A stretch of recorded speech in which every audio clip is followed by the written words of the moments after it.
Welcome everybody back to another Bullcast reaction. I'm Carson. I'm Lindsay. And this is Jujutsu Kaisen Season 2, Episode 1. Very excited to get into this. We're going to be doing a live stream that's going to go up in just a couple hours after this is posted. You can check our channel for it. We might be live right now if you're watching this. We basically just rewatched all of Season 1 and the movie Zero on Twitch, and we had a lot to say about it, and we went really in-depth with our reaction to it. You can find those re-reactions on Patreon in VOD form. I made it available to like our lowest tier, so if you want to check that out, it's there. And because it was a re-reaction, I felt like making it the highest tier was like kind of weird, but anyway, you check that out there. But basically we had a lot of theories, we had a lot of speculation, we had a lot of like analysis, and we came away with a new appreciation for the series that we didn't have when we watched it for the first time. It was, you know, when we first watched it, it was like, all right, this is all right. It's like a new shonen, and like it's cool, but it feels kind of derivative, feels kind of, I don't know. But rewatching it and understanding more about the power system, understanding and going in with that context after finishing the first season and giving it a lot more time and rewatching other things, for me, it bumped it up from like a 6 or a 7 to like a 9. Like it's like the show is actually really good, and I definitely, I'll speak for myself, I definitely didn't give it enough credit, or maybe I gave it a perfect amount of credit, and it just takes a rewatch to really get that much out of it. Appreciate all the details, or looking at it in a different way. Exactly. Yeah. So we're gonna be talking about all that and more, and on the live stream. If you want to go check out the live stream, you could go check that out. I think it'll be worth it. It'll be really cool. We're gonna be taking questions from the chat, and you'll be able to hear about all the craziness that went on with the live stream. And if you want to check out, I genuinely think that if you like Jujutsu and you want to see our reactions, you can check out our previous reactions like the first time. Yeah. Those will be worth it. But the live stream VODs that are available on Patreon are actually like, it's actually like one of the best live streams we've ever done. So it was a lot of fun to do, and yeah, we really love the series a lot more. We got theories. I had I'll say my two main theories. One of them was a Gojo theory, and one of them was the umbrella theory. Gojo theory. So the Gojo theory, I'm not really 100% on this, but I do think that there might be something to it, especially after watching the movie. I think it reinforces it a little bit more, that there's something going on with Gojo. I think that Gojo is more of an anti-hero. He talks a lot about like wanting to kill all the higher ups, and he talks about wanting to like remake everything sort of in his vision and teach his students in a way that he sees the way that things should be run. He knows that if he kills the higher ups, that they'll just get replaced, and the system will just continue the way that he doesn't like it. So what does he do? He goes and he works surreptitiously, or turns a blind eye to stuff that's going on with Mahito and all those guys when they go in the exchange event, and instead of killing Hanami right away, he goes over to Coat Rack Guy, and basically Gojo is not 100% working with the best interests of the overall Jujutsu sorcerers, and he let Mahito go into the storeroom and get the fingers and get them out, and the cursed womb, because he wants to feed them to Yuji, because if Yuji gets more powerful, then he can undermine the overall higher ups at Jujutsu Tech, and then he can teach all the other kids how he wants them to be taught and how he wants them to behave, and then they can grow up and be influencing the way the Jujutsu world is run. So that was one theory. The other theory is, I think Geto is possessed by Noritoshi Kamo, the ancient fucking Noritoshi Kamo Madoru Uchiha type guy. He's possessed by him, similar to how Yuji is possessed by Sukuna. And I think that that's how he survived at the end of the movie when he had his arm blown off, and I think Gojo thought he killed him. Basically, Kamo was like a high-level cursed spirit that Geto probably collected and possessed him in a similar way, because he swallows like the Pokeball things when he like captures a cursed spirit. Anyway, and that's maybe how he got his scar, is having to do, maybe he didn't swallow in the same way, and there's some sort of other ritual in order to get him to possess him. And yeah, there's a lot more that I went into. Basically, the reason it's called the umbrella theory is there's the picture that we see of Noritoshi Kamo, and when we see him in OP2, he has this old umbrella, and I, for some reason, like gaslit and Mandela affected myself into thinking that Ghetto at any point was holding an umbrella. We literally scrubbed through the entire series. After we already rewatched it. And I was like, wait, no, there was that scene where he's walking into that apartment, or there's that scene when he's on the beach, or that there's that scene when he's walking down the street, and every single time I was like, he was holding an umbrella. Yes, I remember it now. He was holding an umbrella, and then we go look and he wasn't holding an umbrella. I just completely made it up. It was full on Mandela effect. Anyway, that's a lot of shit, but I feel like saying that it's on the first episode that those are like kind of my theories, or that's where I'm going based on our rewatch is important, because then I don't have to say it every single time as we go forward in as much detail. Screaming about umbrellas in the middle of the episode. If Ghetto is holding a Japanese style umbrella, I'm gonna lose my goddamn mind, and this is why, just so you know. Anyway, that's a really long intro, but I felt like a lot of that was necessary. And if you want to hear more stuff like that, definitely check out the live stream. Okay, let's just get into it. Leave a like and subscribe. Let's go. You can get uncuts on Patreon. Now we're getting into the backstory. We're gonna see more of non-prototype manga Ghetto's perspective. There's the boy. Pre-forehead scar in the weird poached alleyway. Ooh. I love the way it looks.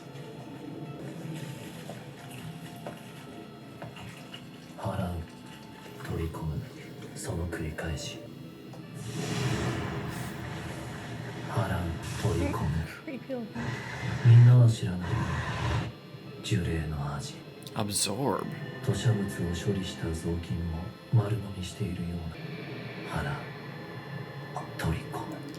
So he still does that. Okay. We thought that might have been like a thing just in the prototype, and he wouldn't swallow them. Was that those girls? Maybe. But that was those girls. Oh, and that's the scene that was in the thing. Look at this! This is sick! Oh, I thought it might still be like old school style animation.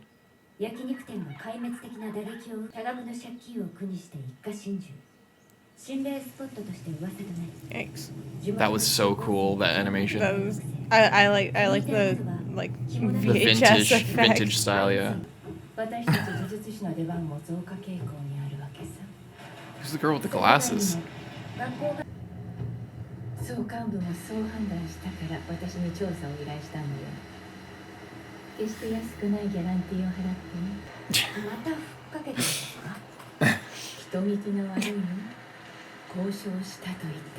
What the hell? Greedy. Greedy. Jujutsu Kaisen. I love the start. I love the tone of this flashback arc. This is just so.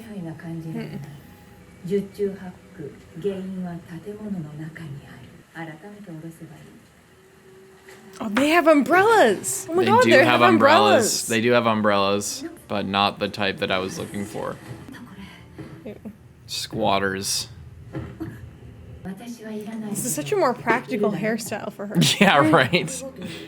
Maybe not as stylish, but at least you can see. I honestly prefer it. Whoa, look at this walking cycle. It's not even a cycle, it's just animation. I wonder if she gets the scar here. If that happened later in the season, maybe. Why is May so, like, flippant all the time about the fucking rules? She doesn't give a shit. She's too cool. Also, she's not scouting ahead with, like, her crows or anything. She doesn't care. Yeah. I guess, like she said, she didn't sense a cursed spirit, but I think they're about to be surprised. About to be bamboozled. I love this haunted mansion shit.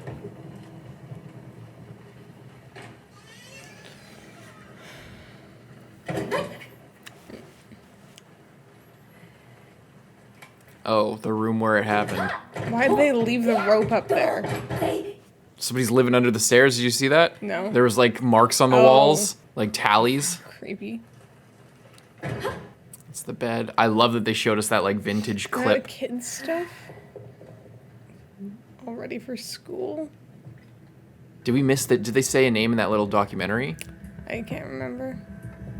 If this fucking anime jump scares me right now, I'm gonna freak out.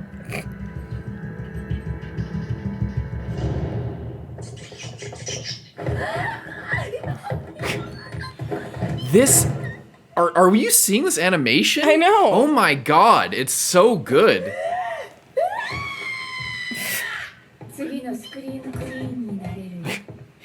Okay, I say rotoscoped a lot, but that looked rotoscoped. Sheener, where you at? Funny. You started by some rats when your job is to exercise spirits. The fisheye effects are so sick.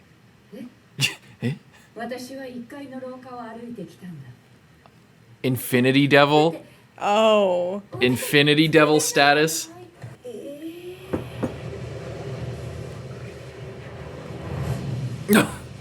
Infinity Devil. They went so hardcore with this animation. I'm so fucking excited. How long is this hallway? It's infinite. It's infinite. Infinity Devil, break the window. If you can. Yeah. Kilometers. Domain expansion.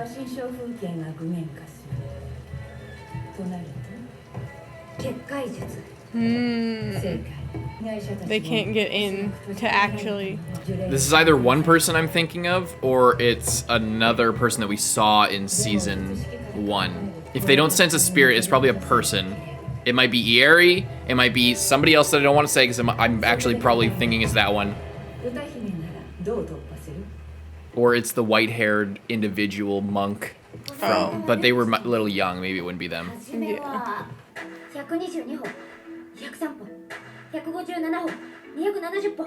Weird. That makes me think somebody's like watching them and doing this. And like picking the moment that it repeats. Yeah, and not doing it up on a clock or based on actual space. Yeah. They're just kind of making it up as they go. Oh, they can outrun it if they can blast themselves through. Acting like Gojo over here. And then they can't build in both ways. But then one person will get trapped. I guess the other person has to go out and save them. Yeah. Or stop it from the outside. What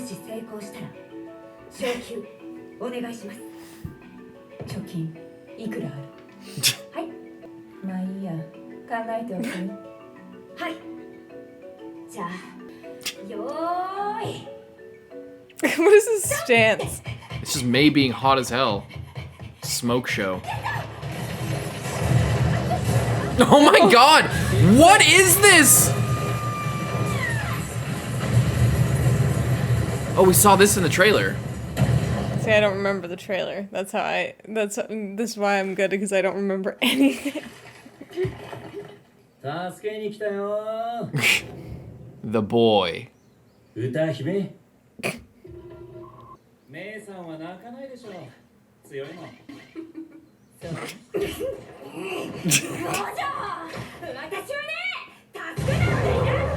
Wait, there is a curse there. There's always a bigger curse. Oh no, Ghetto. Ghetto's Pokemon. Right. Not nice to pick on the weak.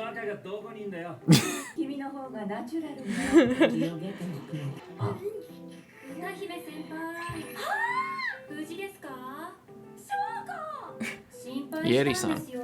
Smoking. Yeah, smoker. Yeah, I guess she smoked in the first season.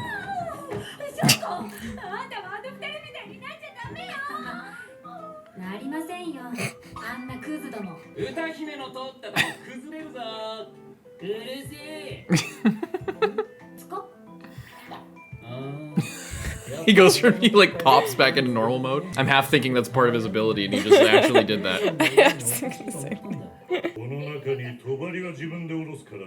Young principal.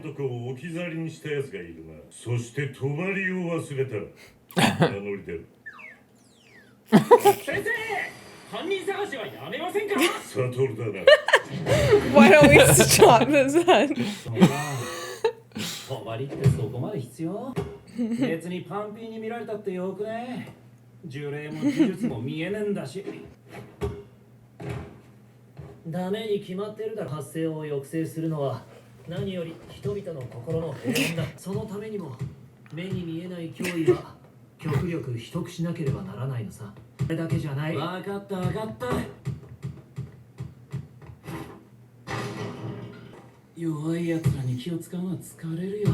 ほんと弱者生存それがあるべき社会の姿さ Survival of the weakest.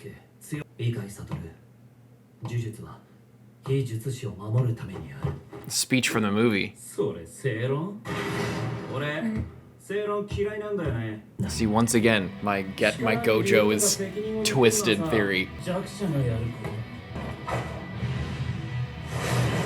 と Gojo, like, it's so weird. He talks like a villain all the time. He acts like the bad guy. 気持ちよくなってんじゃねえよ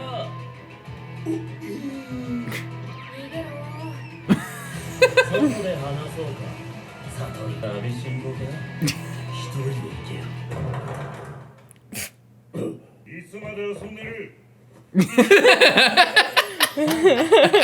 強でしょ任務はお前たち二人に行ってもらうなんだその面はいや別に We actually hate working. We just want to hang out every day.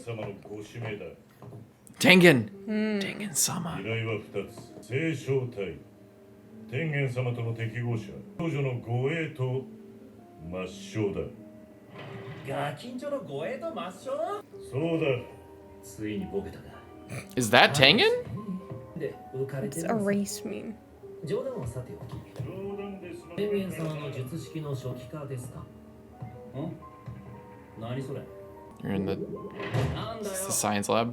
天元様は不死の術式を持っているが不老ではないただ老いる分には問題ないが All he did was get 天上の older. 老化を終えると術式が肉体を作り変えようとする進化人でなくなりより高次の存在となる Oh, じゃあいいじゃん that's crazy immortality. You just continue to evolve and mutate. It's kind of freaky. ないらしい I thought the person in the mansion was gonna be Tengen-sama. Oh. 光線各校呪術界の拠点となる結界多くの補助監督の結界術それら全てが天元様によって強度を底上げしているあの方の力添えがないとセキュリティや任務の消化すらままならない最悪の場合天元様が人類の敵となる可能性もあるだから500年に一度聖正体 Every 天元様 500と適合 years. する人間と同化し肉体の情報を書き換える肉体が一新されれば術式効果も振り出 That's せない fucked up. That's Isn't that a really messed up. sacrifice?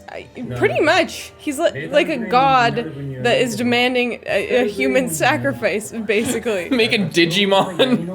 It's fucking Digimon references. It's like Skull Greymon. Why Digimon? So this girl is a sacrifice. 現呪術界の転覆を目論む呪詛集団天元様を信仰崇拝する宗教団体万世教時の器の会様と聖正体の同化は2日後の満月を護衛し天元様の元まで送り届けるのだ So they're literally trying to sacrifice this girl. Yep. 一般社会に殺してかかれでもさ呪詛集団9はわかるけど万世教の方はなんでガキンチョ殺したわ I け love how they walk and behave just so weird. 純粋な天元様だ聖正体つまりは不純物が混ざるのが許せない万世教は非術師の集団だ特段気にする必要はない Oh, non-sorcerers are worshipping Tengen? 俺たち最強だしだから天元様も俺たちを指名したんだろ He's like, you're really full of yourself. サトル前から言おうと思っていたんだが一人称 Yeah. Really. ああ特に目上の人の前ではね天元様に会うかもしれないわけだし最低でも僕にしな年下にも怖がられにくい家ねくってなサトルまあいいまた The voice acting's so good too. は What? 私はなこれでガキンチョ死んでたら俺がのせいあ Oh my god! What the hell was that? I mean, it was a bomb, but like, what? Who put that there? What the hell? 悪く思うなよ Wait! Oh no, I thought that was the guy from Q Similar Combat. hat, but not quite. 目立つのは勘弁してくれ天さんは怒られたばかりなんだいやーセーフセーフ素晴らしい有名人だ Buyer. I love the soundtrack. やりすぎて怒られたくないからね。泣いて謝れば殺さないでやるよ。これがルールね。クソガキが。始まったな。万世教には呪術師と戦う力なんで金払いはいいぞ。それは保証する。どうだ全員。清少太陽一枚噛まないか。もう全員じゃねえ。向こうに入ったんだな。Fucking 今は不思議者だ。 Dio? いいぜ。その話受けてやる。Fushiguro Sr. is voiced by, oh shit, Dio. And yeah, what I really liked is just this whole episode, because this whole episode was just really good from start to finish. And it's that level of good that, like, I talk about first episode syndrome a lot, and obviously this is season 2, but first episode syndrome is what I call when an anime blows their half their animation budget on the first episode to hook you and to make you watch for a second week, because otherwise you would only watch for one. So if they waste a lot of their budget on the first episode or two and you tune in for the first few weeks, you're more likely to stick around for the rest of the thing. And I get that feeling a lot when I watch like first episodes, even if it's the first episode of a second season. In this, I did not get that feeling. In this, I get the feeling that this is probably a slightly higher standard than we'll see for most episodes. But I get the feeling we'll see a relatively high level of consistent quality. Especially the mansion part was so good and so creatively animated and did so many things really well. I also would, I guess the only thing that's either possibly concerning or maybe for the better is that they're like splitting the core in half. Yeah. But like maybe that's good if they're really trying to keep a high level of quality, and then that's why I had to be that way, you know? Yeah. So that's all right. Yeah, I like this. They're just kind of hanging out. Gojo's just being a shithead as per usual. Yeah. But he's way more cocky even than he is as an adult. Yeah. Like he's way more, I guess, flippant. Like the current Gojo is very concerned. Even if he plays stuff off like kind of jokingly, he is more serious kind of underneath the surface. This Gojo, young Gojo seems he just doesn't give a fuck. He doesn't care. Well, yeah, it seems he's a like, kid. Yeah, exactly. And it makes a lot of sense that as he has aged and like gone through different battles or experiences or like, you know, seen other people, it's like here it's just like he's just a super overpowered teenager. Yeah. And he feels like he can do whatever he wants. Yeah. He can be super cocky because he's Gojo. He What? I'm looking for my glasses, sorry. And he can, and then I guess as it goes on later, he realizes like what he can and can't do, and like what he like more like what his morals are, what his boundaries are, what he could just kill everyone, but he's not going to because he believes in this, and yeah. I like how they kind of teased. Was at the very beginning when we saw those girls, Himiko and Nanako, I think were their names. Yeah, walking alone. Yeah, he's there. Yeah. And then they're walking because he saves them. I think that might be the incident. That it was clearly a incident that we saw in the movie, but this might be the thing because right now, teenage Ghetto is thinking, you know, we should, the weak should band together. We should all work together to like help each other. Yeah. And then, he sees these two girls who are basically on Salem witch trial shit, and they're like being beaten and destroyed in a cage because they're jujutsu curse wielders and or curse energy wielders, and that seemingly flipped a switch in him where he was just like. It gave him more of an us versus them mentality rather than like everybody working together. Yeah. Yeah. And the whole idea of him working, like of his power kind of works with his his morality at this point as well. The whole idea, like, oh, the weak should work together, because he's like a Pokemon trainer. He captures curses and uses them. So he is like, his power is in his like collection of all these many smaller parts. So like he uses all of these smaller things to make him stronger. So he is sort of the embodiment of his, you know, group mentality. Let's all work together type morality. That's manifested in his power, and then it obviously goes a little bit haywire as we go along.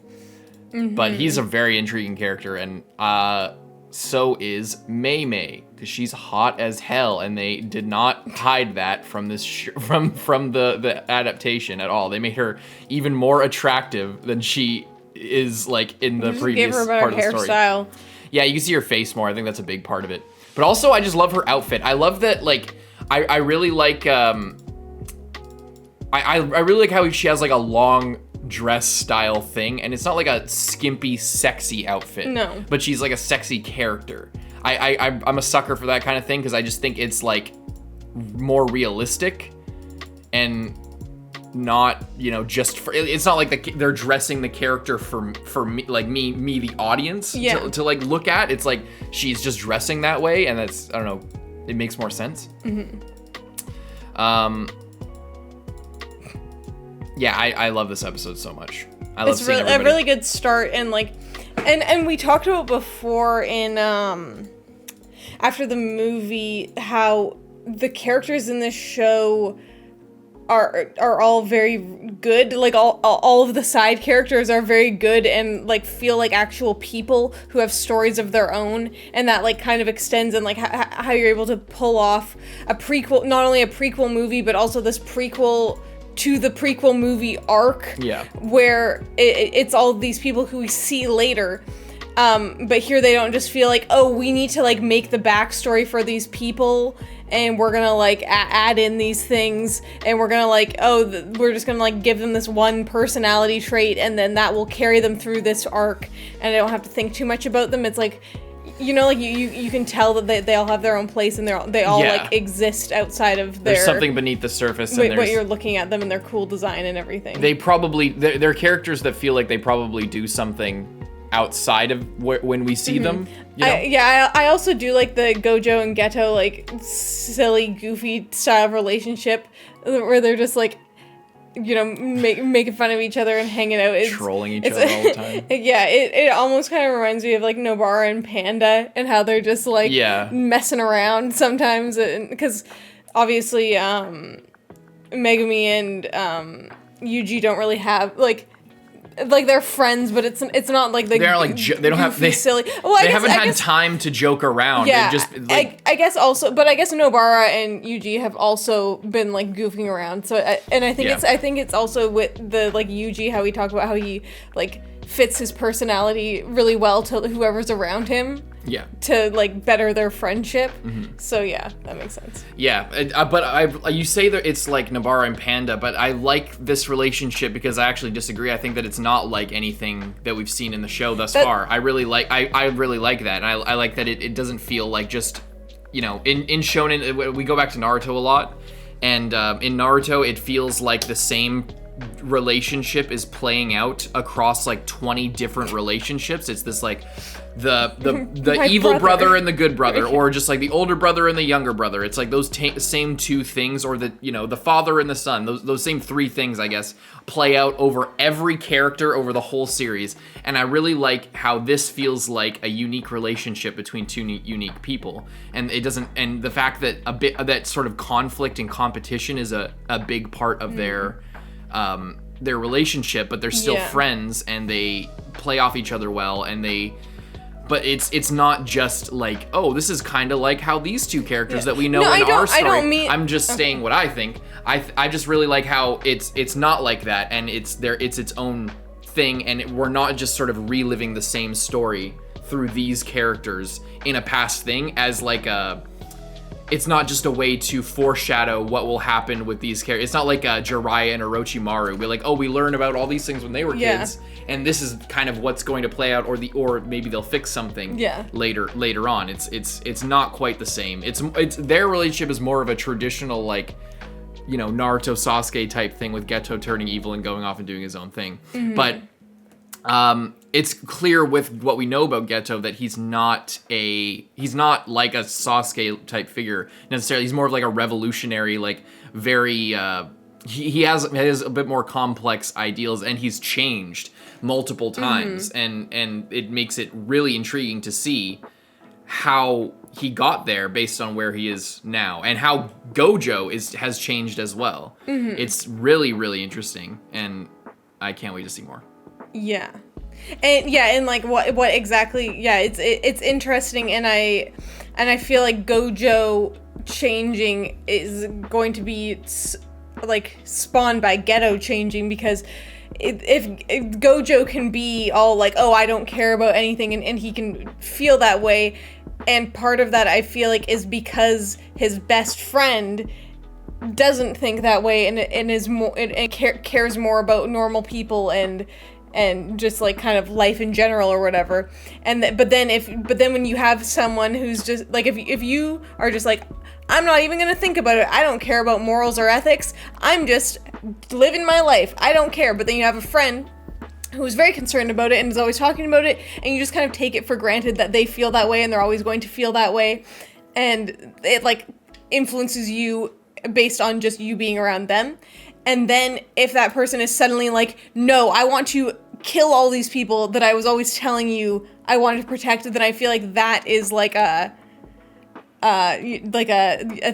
something that would make you think like, oh, well, now I actually have to think about it because the stakes are more serious. Yeah. It's not just, oh, he wants to protect people and I don't give a shit. It's, oh, he wants to harm people and now I have to decide whether or not I actually agree with that. Yeah. Because there's pressure on the situation. Yeah.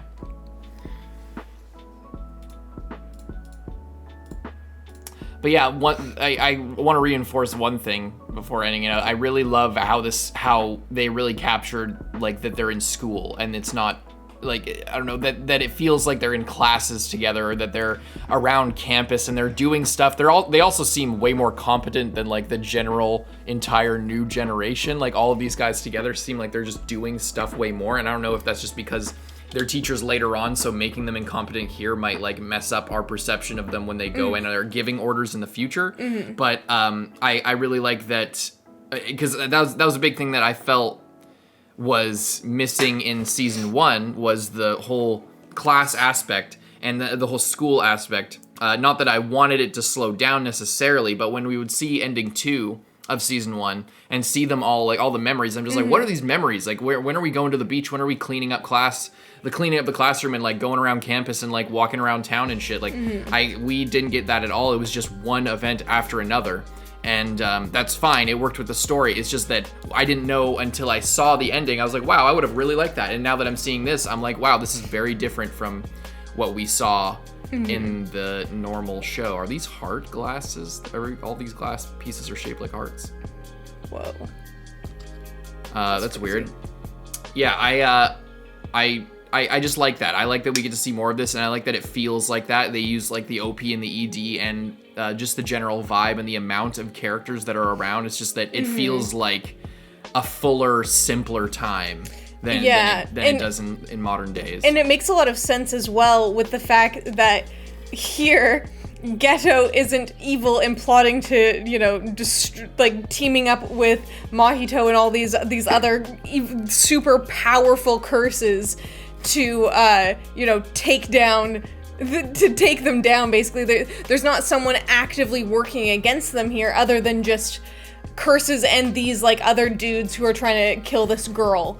But they don't seem to be that crazy, at least, not until Fushiguro comes in and is like paid to kill her as well. That seems like that he's probably going to be a bit more of a problem. But yeah, I think so as well with the having calm downtime. And I think that's the thing, is like here, this is like their normal world before crazy shit happened, before Sukuna got reawakened, before anything like that. So there's just curses in the world, and they're just fighting against them, and they have time to learn and time to, slack off at school, because during the time that we're supposed to be slacking off around the school, in the other times, there's stuff going on. There's an exchange event, or in the movie, when all of the crazy stuff is going on, and Maki comes in, she's like, oh, we don't even have classes right now. It's like, oh yeah, maybe if they didn't have classes right now, Ghetto wasn't coming to attack them, and like, you know, there wasn't the end of the world going on over there, they would be hanging out and playing basketball or whatever. Yeah. But there's just too many high pressure, like, world-changing situations going on. Which is what I like about Jujutsu, that it is very plot-focused. A lot of people there was a conversation in our live stream when we were rewatching that it was like,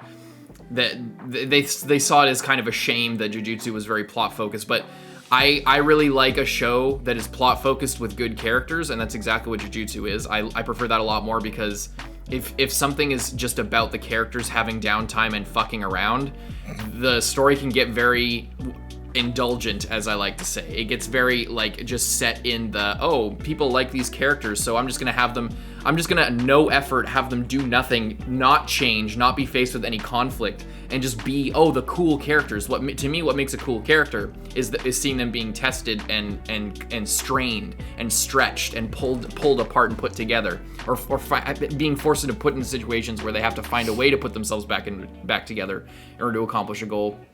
So plot focused with good characters is my preferred, and like with strong characters, that's like the peak. And because if it's just character focused with good characters, you don't get it. Or if it's just plot focused without with sort of bland characters, you can kind of get away with it, but then it becomes, you know, kind of hollow feeling. So you really need to strike the balance. That's something that Jujutsu does really well. And so I don't even necessarily want them to slow it down to a crawl, but just the small ways that it focuses on different characters, shows different interactions. And I feel like the ED plays a big part into giving this sort of feeling. You see so much of the world that they live in and the time that they spend outside of school here. Is that Nanami? I think that's a young Nanami. That's funny. Don't know who this guy is. Yeah, he's probably dead. I love this episode. I love it a lot. I love this episode a lot. This is a really good start to a season, and I can't wait to see more. Mm-hmm. Leave a like and subscribe. Check out the discussion on our channel for season 1 of the movie. Check out our previous reactions if you're just coming here for season 2. Yeah. See you in the next one. I'm Carson. I'm Lindsay. Bye-bye.